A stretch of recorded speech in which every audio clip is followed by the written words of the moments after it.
The California State Board of Education last Thursday approved of 10 textbooks for kindergarten through grade 8 that included coverage of the historical contributions of LGBT people and rejected 2 that failed to include such coverage.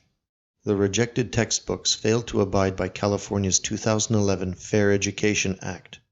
The law, written by former State Senator Mark Lino, requires that schools teach about historical figures who were LGBT or who had disabilities. Equality California's executive director, Rick Zieber, called the board's decision a long-fought victory. The 2 books that didn't make the cut were by long-term publishers Houghton, Mifflin, and Harcourt. The textbooks were rejected because they failed to address the sexual orientations of a number of historical figures who may have been LGBT or were widely speculated by some historians to have been LGBT.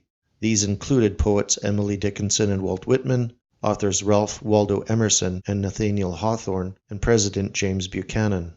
Houghton, Mifflin, Harcourt felt that the terms lesbian, gay, bisexual, transgender, and queer were contemporary terms that would not map well on past lives and experiences.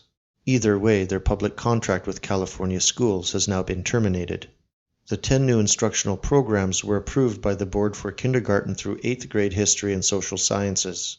The new materials include a more complete picture of the accomplishments and challenges faced by LGBT individuals in American history and culture, such as astronaut Sally Ride and comedian Ellen DeGeneres, expanded coverage of the farm labor movement that includes not only Cesar Chavez, but also the role of Filipinos and Filipino civil rights leader Larry Itliong, mandatory historical and biographical studies of Harvey Milk and other gay political figures will be instituted from grades 4 to 7, and a completely revamped curriculum on African American history, specifically the institution of slavery and the moral degeneration of white slave owners.